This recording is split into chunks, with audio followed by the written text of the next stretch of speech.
Façamos a leitura, irmãos, com a ajuda de Deus e a guia do Espírito Santo, na epístola destinada aos Hebreus.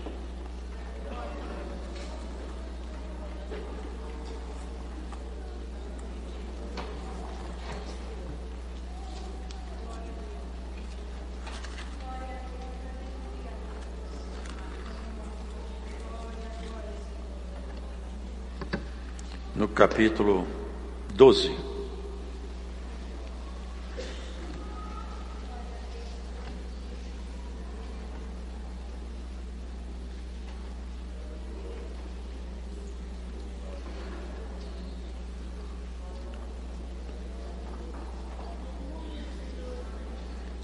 Portanto, nós também, pois que estamos rodeados de uma tão grande nuvem de testemunhas, deixemos todo o embaraço e o pecado que tão de perto nos rodeia e corramos com paciência a carreira que nos está proposta, olhando para Jesus, autor e consumador da fé, o qual, pelo gozo que lhe estava proposto, suportou a cruz, desprezando a afronta, e assentou-se à destra do trono de Deus.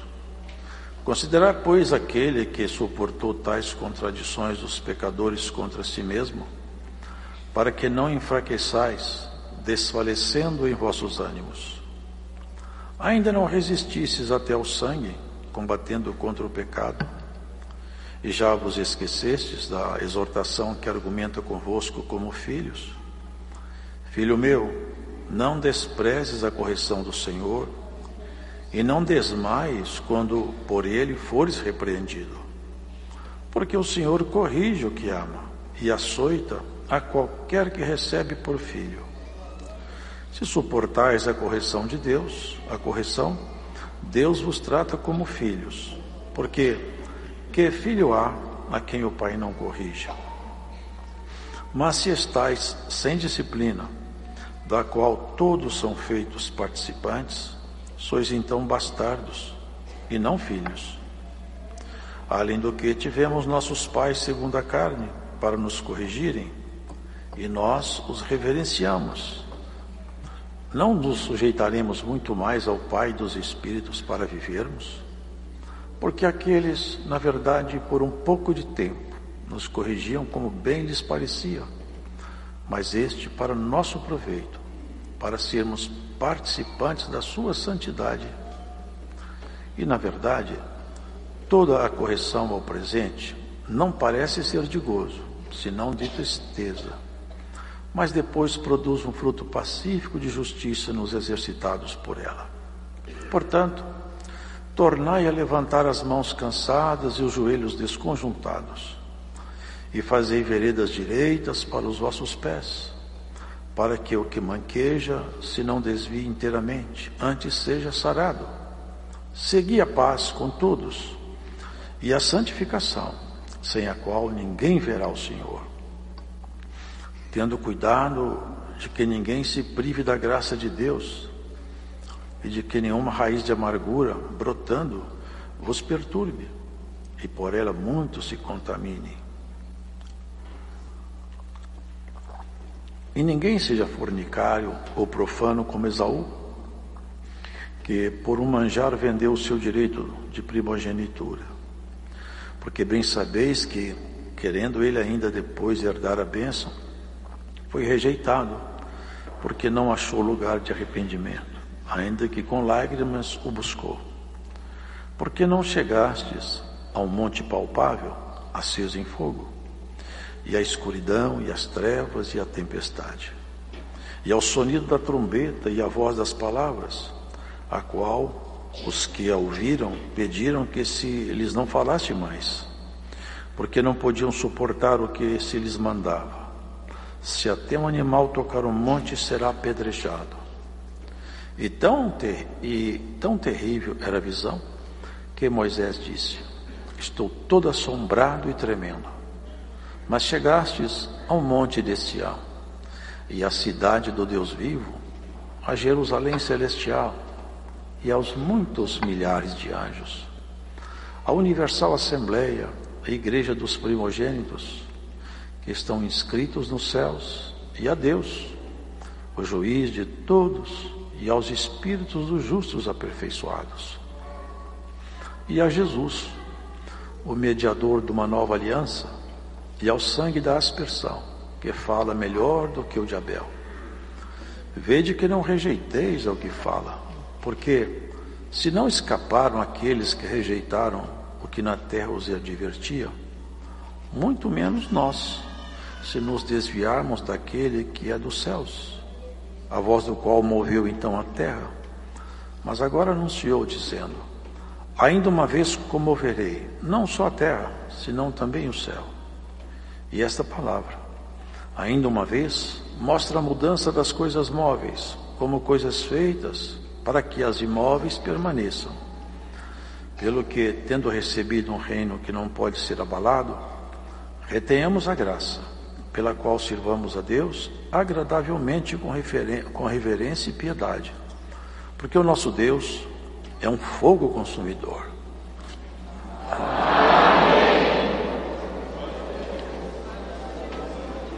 O autor dessa epístola, ele não assinou a carta, mas certamente e indubitavelmente o Espírito que inspirou ele nos é conhecido. O Espírito que inspirou essa carta é o mesmo Espírito que tem trazido a cada um de nós até aqui. E esse servo de Deus, ele, com muito cuidado, ao longo dessa carta, ele fazia exposições para os irmãos prestarem atenção na caminhada. Sabe, irmãos, nós temos que pôr atenção na nossa caminhada, pôr atenção na nossa vocação, pôr atenção em quem de fato nós somos, ainda mais do que isso, quem nós queremos ser, o que é que nós desejamos ser, ainda é melhor do que aquilo que nós somos. E ele busca lá atrás uma memória, para chegar aqui, do passado do povo hebreu, a caminhada, as obras, busca exemplos, porque aqui ele fala assim: também nós estamos rodeados de uma tão grande nuvem de testemunhas, tão grande nuvem, uma multidão, estamos rodeados. Ele estava fazendo uma comparação. Aí tem as galerias, estão vendo? É como se fosse assim que ele fala. Lá em cima das galerias tem uma massa grande de irmãos olhando para nós aqui embaixo. Essa é a figura da linguagem. Eles estão querendo que a gente vença essa caminhada, porque eles venceram. E ele cita alguns aqui: Abel, Noé, Moisés, Josué, vai citando. Enoque, trasladado vivo, porque alcançou um testemunho que agradou a Deus. Elias, Samuel, Davi. Nós estamos rodeados de uma grande nuvem de testemunhas. É como se fosse assim uma espécie de uma corrida. E ele fala: e ninguém pode parar no meio do caminho, temos que chegar lá no marco. E como essa estrada que nós percorremos não é física, ela é espiritual, e nós não andamos propriamente com nossos pés biológicos, nós andamos com a nossa fé, com a nossa conduta. E essa estrada tem nome. Vocês lembram do nome dessa estrada? O Senhor Jesus disse assim: eu sou o caminho, a verdade e a vida. É nele que nós vamos andar até chegar, não num marco de chegada, não para ser aplaudido ou quem sabe receber uma medalha no peito. As medalhas ficam velhas. O peito do atleta depois é peito de um velho senil. Mas não, atingirmos o final para sermos chamados moradores na cidade eterna. É a coisa mais magnífica que existe. E ele queria levar os homens a pensar, os irmãos hebreus a pensar. Preste atenção numa coisa, põe atenção nisso. Aqueles irmãos do passado, nossos antepassados, eles saíram do deserto, pelo deserto, saíram do Egito, mas eles foram contradizentes, eles não tinham fé. A palavra de Deus estava com eles, mas não estava misturado com fé no coração deles que ouviam. E eles murmuravam, levantavam questões loucas. E Deus ficou irado e jurou na ira dele: esse povo não entra no meu repouso. E por 40 anos pôs eles andando no deserto e eles não entraram no repouso, exceto somente 2, Josué e Caleb, porque eles não tinham o mesmo espírito que aqueles outros tinham. Então aí ele vai fazendo esse paralelo. Vocês prestem atenção na caminhada dos hebreus no passado, porque agora nós estamos em outra caminhada e existem 2 grandes concertos. O primeiro concerto, ele foi sacramentado com sangue. O grande problema é que o sangue do primeiro concerto, ele não ministrava mudança na consciência das pessoas. O próprio sacerdote, quando ele sacrificava, ele não conseguia purificar a si mesmo definitivo, e ele mesmo tinha que pedir pelos pecados dele próprio, porque ele também estava carregado de pecado. O primeiro concerto, então, ele não trouxe aperfeiçoamento. E ele chama atenção para o segundo concerto, magnífico demais. E não foi intermediado por anjo, porque o primeiro foi intermediado pela voz de anjo. O segundo não. O segundo foi o próprio Senhor. Ele desceu aqui se fazendo carne, e não foi, irmãos, diferente, sabe por quê? Porque ele precisava, o Filho, ele tem parte no sangue, tem parte no corpo. E Jesus, para se tornar então integrante dessa família aqui embaixo, ele tinha que ter corpo e sangue. Por isso que está escrito: corpo me preparaste. Então ele tomou a natureza humana, e debaixo da natureza humana ele podia ser tentado, sofrer, e ele foi tentado e sofreu. Por isso que o servo de Deus fala, ele é diferente daqueles sacerdotes antigos, porque quando você está passando uma aflição, uma tentação, ele sabe o que você passou, porque ele passou aqui embaixo também, ele conhece os seus limites. O anjo não sabe nossos limites. O anjo não sente o que nós sentimos, irmãos, o que nós sentimos. O anjo não é capaz de entender a dor da separação, a dor da morte. O anjo não pode entrar dentro do sentimento de uma tentação humana, porque eles estão debaixo de outro ambiente. Eles não são humanos. Mas Jesus se fez humano. Ele se fez humano. Ele se misturou com a semente humana.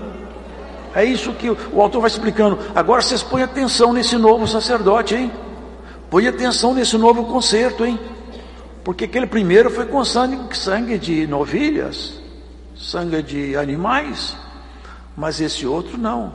Foi com sangue do próprio Senhor, imaculado.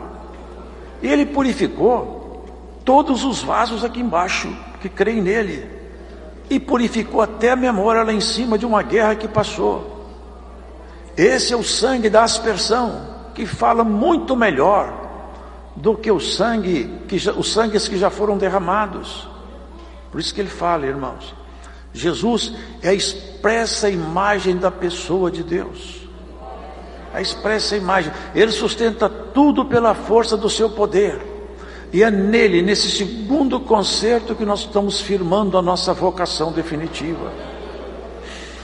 Agora que nós somos cristãos, servos de Deus, nós vamos caminhar percebendo isso. Se aquele povo recebeu uma reprimenda e não entrou lá no descanso, quanto mais nós, se não ouvirmos a voz do próprio Filho de Deus.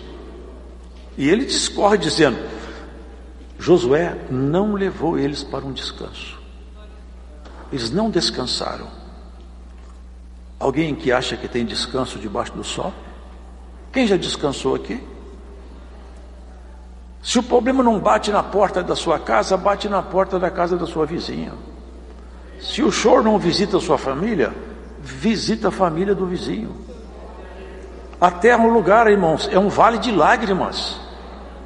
Aqui não é lugar de descanso.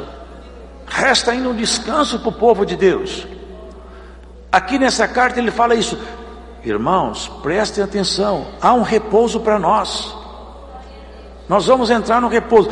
Deus descansou das suas obras no 7º dia. Nós estamos entrando no 7º milênio. Nós vamos descansar agora num lugar alto demais, no sublime alto lugar. Nós vamos descansar para nunca mais ficar cansado. Porque o nosso sacerdote, ele ministra as coisas sagradas em nós e ele purifica a nossa consciência. É capaz de nos transformar de dia a dia, até que a nossa mudança interior atinja a estatura necessária para nós receber o carimbo de cidadão definitivo e tomar posse da vida eterna. Portanto, nós também, pois que estamos rodeados de uma tão grande nuvem de testemunhas, deixemos todo embaraço. Não se embarace com nada aqui embaixo, irmão e irmã. Não se embarace com as coisas dessa vida. Se desvencilhe das coisas mundanas. Se desvencilhe de coisas pequenas. Quem olha para cima tem que chegar à capacidade de enxergar aonde ele vai. Quantas pessoas perdem tempo aqui embaixo, irmão, com coisas pequenas, sem nenhum valor, são capazes de acabar uma amizade por causa de uma opinião ridícula, de política, de futebol, de prazeres terrenos. Irmãos, nós temos que ter um coração mais elevado. Nós não podemos nos abalar com coisas pequenas. Nós temos que saber, irmão, aonde nós pretendemos chegar.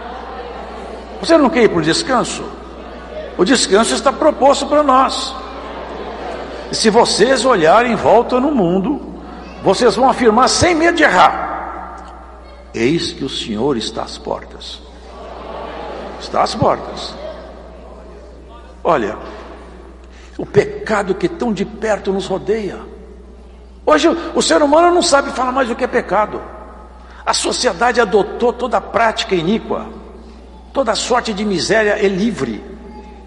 Hoje as escolas, hoje os colégios, as universidades, irmão, toda sorte de iniquidade está aberta. Ninguém mais fala nada. Hoje não há limites mais para pecar. Está do seu lado batendo na porta o pecado te chamando. Por isso vale muito mais agora a resistência do que antes. Bem-aventurado é aquele que conserva-se a si mesmo puro nesse lugar impuro. Quem guarda a fé é um lugar onde as pessoas só têm fé em si mesmo. É o ego inflamado, é o eu levantado, é o grito do homem desse mundo, é a voz de Lameque que grita pela estrada da vida. Oxalá que nós tenhamos a voz santa, pura, lembrando lá atrás o que é evocado nessas testemunhas, que como se estivesse aqui nos olhando. É igual Enoque. Por que Deus levou Enoque embora? Alcançou testemunho que agradou a Deus. Aliás, essa figura de Enoque é uma figura interessante. Ele foi o 7º homem da linhagem de filhos de Deus. Viveu 365 dias e foi arrebatado vivo, sendo o 7º. Eu penso que Enoque faz uma alegoria ao nosso descanso. Estamos entrando numa virada de milênio. Vocês sabiam que nós vamos ser arrebatados? O nosso descanso, o nosso sábado milenar está chegando. Nós vamos ficar 1000 anos com Cristo, em núpcias, em delícias. E a terra fica aqui, segue o seu curso por mais esse tempo. E nós seguimos o nosso curso, com a diferença que nunca mais sofreremos. O nosso descanso não tem mais fim. Por isso que nós não podemos nos embaraçar. Se o pecado está perto de você, não deixe ele te tocar. Não permita que ele te toque. Corramos com paciência a carreira que nos está proposta. Corramos. É a linguagem figurativa de Paulo. Sai correndo. É uma corrida de longa distância. Cada um de nós tem que chegar lá na ponta. Vamos correr. Não para, não desanime. Não pare de orar. Não pare de falar que Deus é bom. Não pare de falar que Deus está na sua vida. Fale para você mesmo. Converse com você mesmo. Senhor, eu sei que o Senhor vai me ajudar. Os dias são muito maus, mas Deus continua sendo muito bom. Nós vamos chegar até o fim, nós vamos vencer. Todo mundo fica assustado. Em vão ruge. Nós temos um hino que fala assim: em vão ruge a tempestade, a minha pátria está no céu. A tempestade está rugindo, mas a minha pátria não é daqui. As coisas não estão indo bem aqui embaixo, lá em cima elas vão bem. E Deus acerta nossos caminhos, irmãos, olhando para Jesus, autor e consumador da fé, o qual pelo gozo que lhe estava proposto suportou a cruz, desprezando a afronta, e assentou-se à destra do trono de Deus. Jesus assentado lá em cima, no altíssimo comando do céu, Ele intercede por cada um de nós aqui embaixo. Todas as nossas petições estão perante Ele, e todos os ataques que você receber, Ele está de olho lá em cima. Ele é o intercessor definitivo na sua história. Olha para Ele. Se alguém decepcionou você, olha para Jesus, Ele nunca vai te decepcionar. Ninguém decepcionou mais, ninguém sofreu mais decepção do que Jesus. Já pensou? 30 moedas de prata, irmãos, é preço de um lotezinho michuruca. Avaliaram, o profeta falou: esse é o belo preço que avaliaram o Filho de Deus. 30 moedas de prata. Quanto que você vale, irmã? Quantos que você acha que nós valemos? Acho que não dá R$300 para nós aí. Aqui você não tem que receber muito valor aqui embaixo. Você tem que saber que Deus é Ele que deu um grande valor para você, te resgatou a sua honra perdida em Adão. Você não pode saber que eu sou uma mulher feliz, que você é um homem feliz. O Espírito de Deus mora dentro de você, é a segurança absoluta. Ele escreveu a lei no seu coração e no seu entendimento, a sua palavra. Você conhece a verdade, você sabe aonde você vai, haja o que houver, você sabe, Deus está comigo. Eu tenho certeza que Deus está comigo. Essa fé estremece as trevas. Glórias a Jesus Cristo. Recebe mais uma vez por essa pregação o avivamento dessa fé dentro de você. Deus está comigo. Deus está comigo. Eu até não mereço não, mas Ele não me larga não. E eu da mão dele também eu não separo. E nós vamos junto. O alvo está lá, a Sião celestial. Eles queriam entrar em Canaã, mas Canaã teve tanto problema. Canaã não era um lugar definitivo, mas a nossa Canaã é. A Canaã de cima é definitiva, você tem que ir lá. Não pode desanimar no meio do caminho. O Senhor, a minha alma não tem prazer naquele que recua. Você quer recuar? Ou você aceita essa pregação de fé hoje e pega o seu... Olha, irmão, pega os seus cacos, pega a sua cruz e vamos adiante. No meio do caminho o Senhor sara as suas feridas. Ele tira seus problemas e que você não sabe como resolvê-los, Ele resolve. Ele já resolveu tantas coisas na sua vida que você não tinha resposta, Ele resolveu. Você já teve situações que não dava para você sair, de lá você saiu e foi Deus que te tirou. Vai tirar você tantas vezes quantos forem necessários. Eu tinha 3 anos de idade, fui enterrado vivo dentro de uma caixa de água. A tábua bateu por cima. A minha mãe gritou: meu filho está lá dentro. Me tiraram lá de dentro. Com 3 anos de idade eu fui sepultado vivo. Mas o Senhor me tirou de lá pela mão do meu tio, pelo grito da minha mãe. Se você está sepultado na sua prova, Jesus te tira hoje pelo grito dessa palavra. Você não vai morrer. A sua fé não vai acabar. A proposta é boa demais, não é? Entrar no céu. Pessoas que pagam caro: eu quero conhecer um país de primeiro mundo, Europa, Estados Unidos, conhecer. Vai lá, conhece, mas aquele país, aquilo ali, conheceu, já acabou. E lá em cima, hein? E lá em cima, hein? Eu lembro, sempre eu lembro, o que teve lá em cima e voltou aqui foi Paulo. E foi tanta coisa que ele viu lá, que vocês lembram o que aconteceu com ele? Deus deu ordem para o inimigo: bate nele, pode bater, sem dó. Porque ele, toda vez que ele lembra que ele esteve lá, ele começa a perder o juízo aqui, fica muito exaltado, bate nele. Ele falou: Senhor, eu não quero mais apanhar. Eu falei: vai apanhar sim. Porque você viu uma coisa tão boa que daqui a pouco você está soberbo, o seu ego tem que dar uma baixada. Eu vou dar uma baixada nele. Por isso que fala assim, ó: se vocês não aceitam a correção, vocês não são filhos. Sabia que Deus dá uns coros na gente? Dá. A disciplina moderna hoje não pode bater, não. É educação positiva. Não pode bater, não. Mas a educação nossa não foi assim, não. E Deus dá um couro em nós, hein? Deus não segue essa pedagogia moderna, não, hein?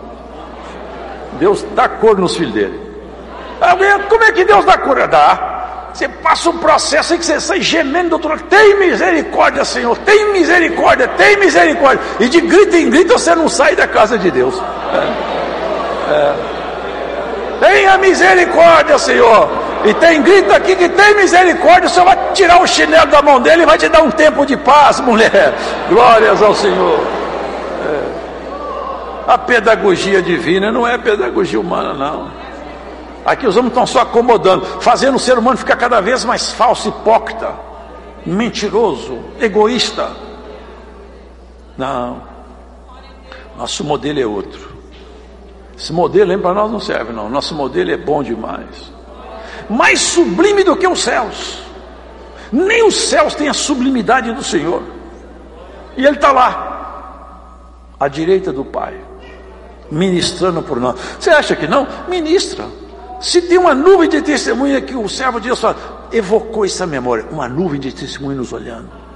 São os homens de Deus que passaram aqui, as mulheres.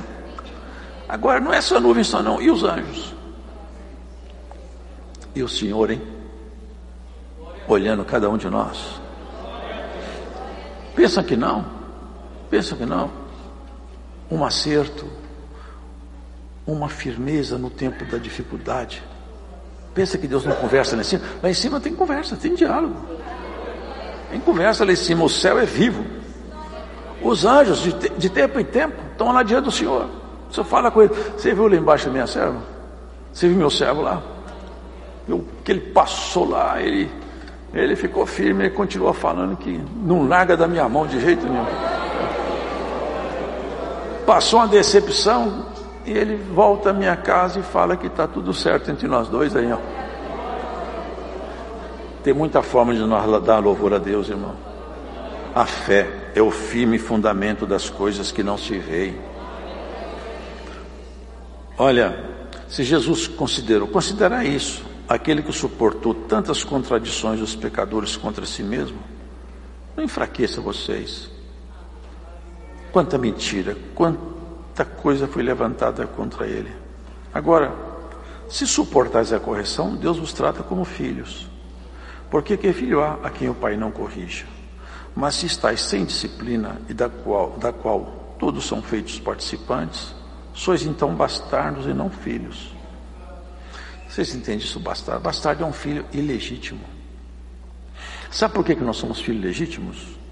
Porque nós somos adotados em Jesus. Ninguém nasce filho de Deus na biologia da mãe. Nós nascemos filho de Deus quando nós cremos em Jesus e aceitamos Ele. Parar de aceitar a palavra, vira filho bastardo. E nós não queremos, nós queremos ficar filhos legítimos. Portanto, tornai a levantar as mãos cansadas. Está cansado? Caminhada? Correu? Não chegou ao fim, cansou? O joelho está desconjuntado? Olha o que ele fala aqui: fazei veredas direitas para os vossos pés. Põe o pé no caminho do céu. Às vezes fica fazendo muito desvio, envolvendo em muitas questões, perde tempo com muitas coisas, e depois os joelhos estão desconjuntados. Desconjuntado é que ele não dá para andar direito, não anda direito, tropeça, cai, está desconjuntado. Seu joelho está desconjuntado para caminhar nessa estrada. Hoje isso não vai te dar aqui uma bengala, não. Ele vai sarar seu joelho em nome do Senhor Jesus. Caminhar. Recebe a palavra da fé, segue adiante. Segui a paz com todos e a santificação, sem a qual ninguém verá o Senhor. Vocês percebem isso aqui? Segui a paz com todos. Nós estamos em uma época de briga em política, irmão. Servo de Deus não entra em briga não, hein? Servo de Deus tem paz com todo mundo. Quem não quiser ter paz conosco que não tenha. Nós temos paz com todo mundo. Segui. E olha que interessante. Segui a paz com todos e a santificação, sem a qual ninguém verá o Senhor. Vocês percebem isso? Para ver o Senhor, não adianta ser douto, não adianta conhecer as Escrituras, não adianta ser versado nas letras, não adianta ser religioso, nós temos que ser santo. A santidade é que nos fará ver o Senhor. A ordem é essa: sede santo, porque eu sou santo. É a forma que nós temos de encontrar o Senhor. E tenham cuidado de que ninguém se prive da graça de Deus. É outro ponto. É possível ser privado da graça de Deus. É possível. A graça foi entregue e tem pessoas que se privam dela, porque entram em conflitos, amarguras, maledicências, discussões, divisões. Chega um ponto que a graça foi privada daquele coração, já não se manifesta mais. Como que o Senhor pode ficar dentro no coração que tem ódio? Como o Senhor pode habitar num coração que deseja mal, que arquiteta, que intenta o mal, ou que se dá a prática do pecado? Sabiam que a prática do pecado, quando não traz arrependimento, chama iniquidade? Iniquidade é isso, é quando a pessoa peca e não se sente mais acusada. A prática de pecado já é rotineira, não sente acusação, ele se tornou iníquo. Pode porventura Deus ficar num coração desse aí? Por isso, queridos, que nós temos que saber, nós estamos indo para o céu. E ele usa uma linguagem forte aqui, ó, duas linguagens fortes. Primeiro, fala sobre Esaú, que vendeu o direito da primogenitura. A primogenitura era um direito que tinha dado pela lei, que o filho primeiro tinha mais bênçãos do que os demais filhos. Essa primogenitura fazia referência a uma coisa maravilhosa. A primogenitura fazia referência a Jesus Cristo, que ele foi o primeiro homem realmente filho de Deus. Ele é o primogênito, e sobre ele está escrito: o Espírito não lhe foi dado por medida. Então a plenitude da bênção estava sobre ele. A primogenitura era uma figura da pessoa de Jesus. E Esaú, por causa de um manjar, vendeu a primogenitura.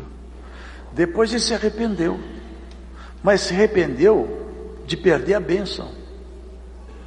Não se arrependeu, segundo Deus, de perder a primogenitura, de receber a bênção. E não se arrependeu conforme Deus exige um arrependimento. Judas também arrependeu, só que ele foi suicidar. Esse arrependimento não é segundo Deus. O arrependimento segundo Deus, ele muda o comportamento. Muda o comportamento. Esaú não teve o arrependimento no padrão de Deus. E todas as vezes que nós errarmos, nós temos que ter arrependimento no padrão de Deus. Abaixar nosso rosto ao solo, mas principalmente falarmos com Deus: eu não vou mais fazer isso aqui não. E lutar para não fazer mais. Isso é arrependimento.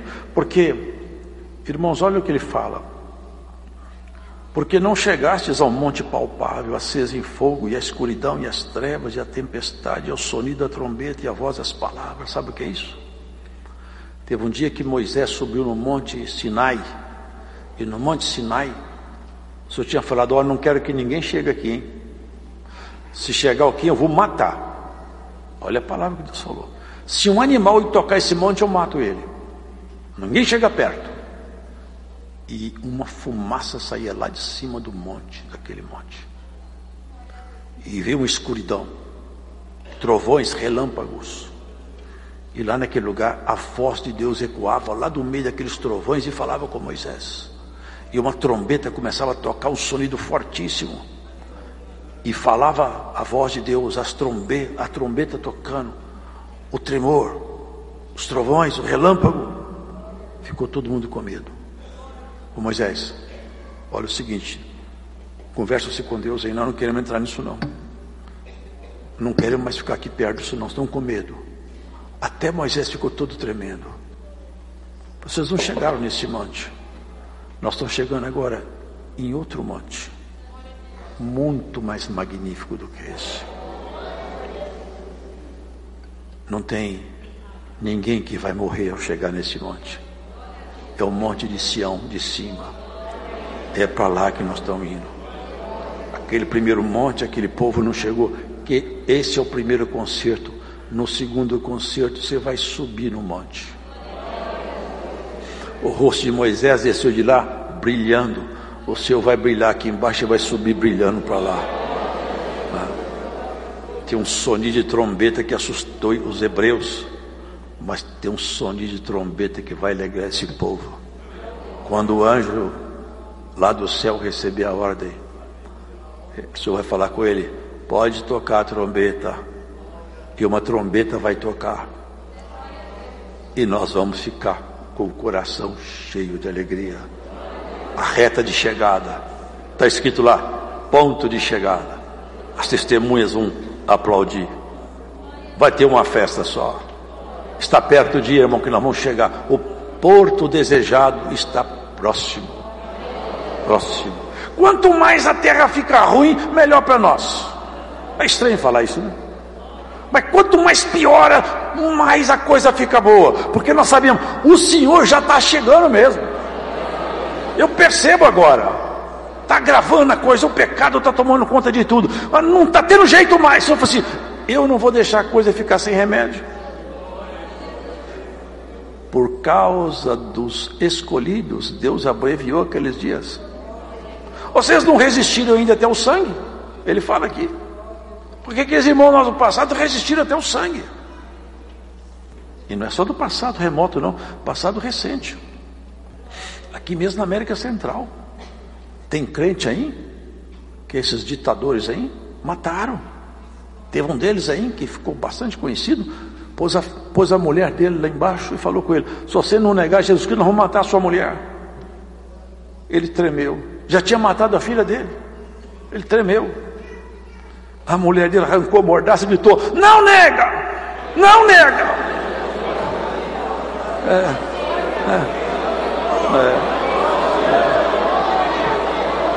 Meus amados, nós não chegamos nesse momento ainda não. Vamos correr da guerra?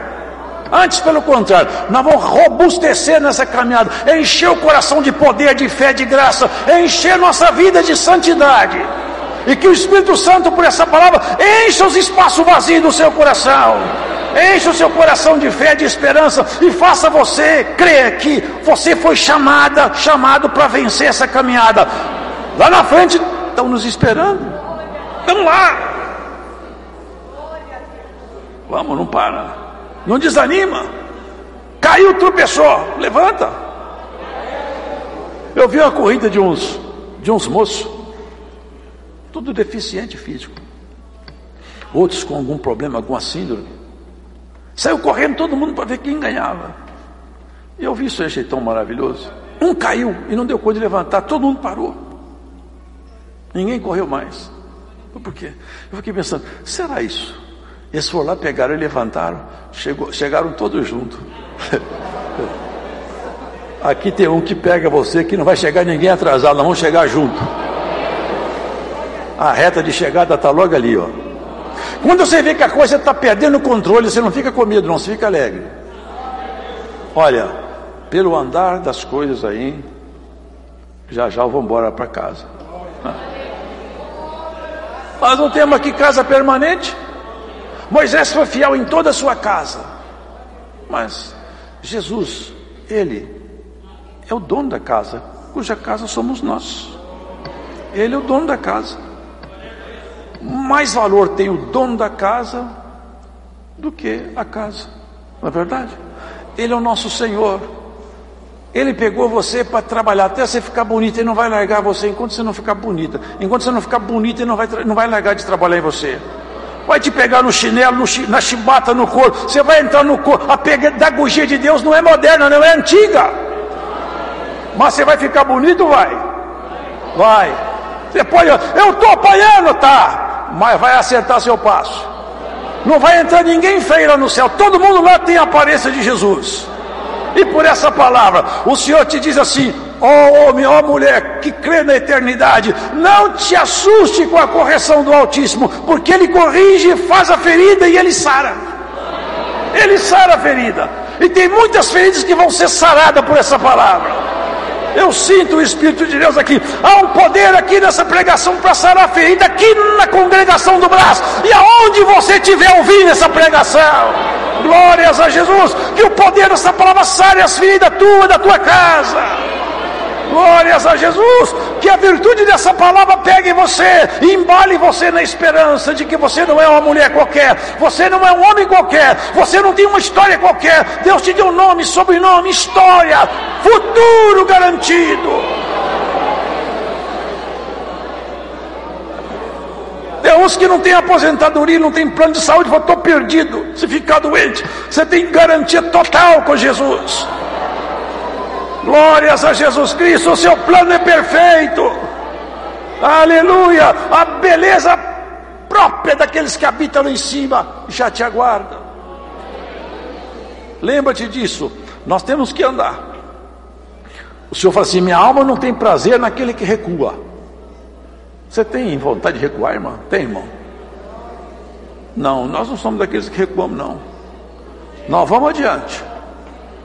Davi teve uns homens lá com ele que é de admirar. Um dia teve um campo de lentilha lá. Teve um valente de Davi que eles foram tomar lentilha do povo de Deus. Eu falei assim: aqui ninguém toma lentilha do povo de Israel, não. Ele entrou lá no campo da lentilha, matou todo mundo, não ficou nenhum vivo. Teve outro que pegou, irmão, matou 800 soldados. Sabe por quê? Eles falaram o seguinte: ó, Deus é comigo. Joabe falou: vai aí, meu irmão, eu vou cá. Se Deus quiser nos dar vitória, que dê. Se não, seja feito como Ele quiser. Mas aqui da guerra nós não corremos, não, hein? Nós vamos adiante. Não pare, não desanime. Deus está no comando geral. Tem coisa que parece que Deus perdeu o controle. Deus nunca perdeu o controle da história. Deus está no comando de tudo. Ele põe comida na boca da formiga, na boca da onça. Na sua casa não falta comida e no seu coração não falta pão. E a rédea da humanidade está na mão dele.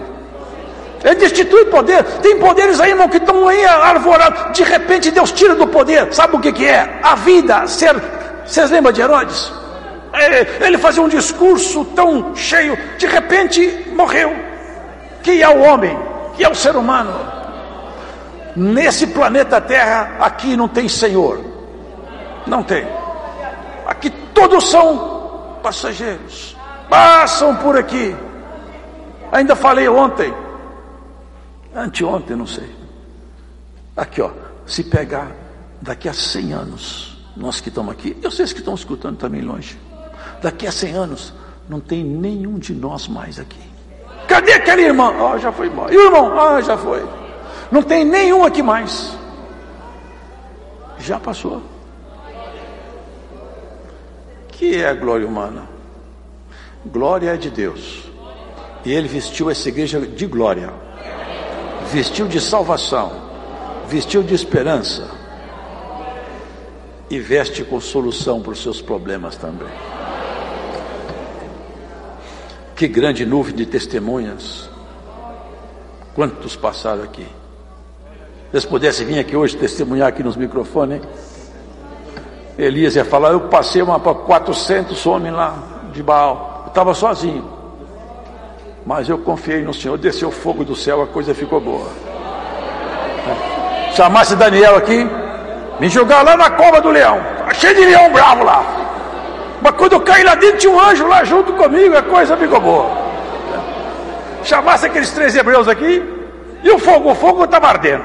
Estava queimando tudo, queimou até quem jogou a gente lá dentro. Mas tinha um anjo lá dentro, a coisa ficou boa. A coisa está boa porque o Senhor está conosco. Não temas acerca do futuro. Descansa, descansa no Senhor. Deita e dorme, sossegado. Eu fico preocupado, eu não sei o que vai ser disso, daquilo outro, irmãos. Nós estamos no caminho da fé. Aquele barco de Noé não tinha nem leme. Estava lacrada por fora. Ficou 1 ano aí andando aí nessas águas aí. 1 ano. Já pensou isso?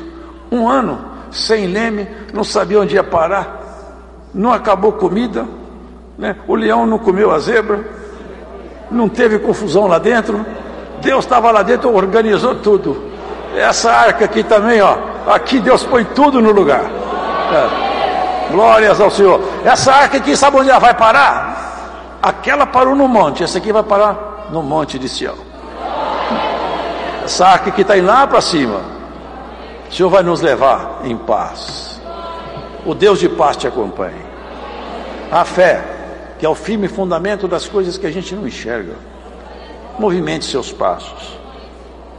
Não corra da guerra. Fica aí. Lembra aqueles homens do passado? Nós estamos rodeados de uma nuvem tão grande de testemunha. Vamos lembrar deles. Eu queria imitar isso aí, ó. Tem uns imitando artista aí. Vai fazendo umas tatuagens, uns cortes de cabelo, umas roupas esquisitas. Imita esses homens aí do passado. Pode imitar eles. Tenta imitar um deles aí. Paulo falou, vocês podem me imitar. Podem me imitar. Por que ele teve essa ousadia? Porque ele falou assim, vocês podem me imitar. Sabe por quê? Porque eu estou imitando Jesus. Vocês vão acabar imitando Jesus por consequência. É isso. Será que a nossa filha pode imitar nossas obras? Irmã, sua filha pode imitar suas obras? Irmão, seu neto pode imitar você?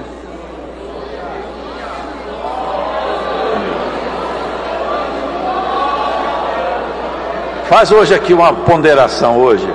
Faz um balanço na sua história. Você que escuta essa pregação distante, seu neto pode imitar sua obra, seu filho pode falar que quer ser igual a você, sua filha pode falar, eu quero ser uma crente igual a minha mãe e minha avó, pode.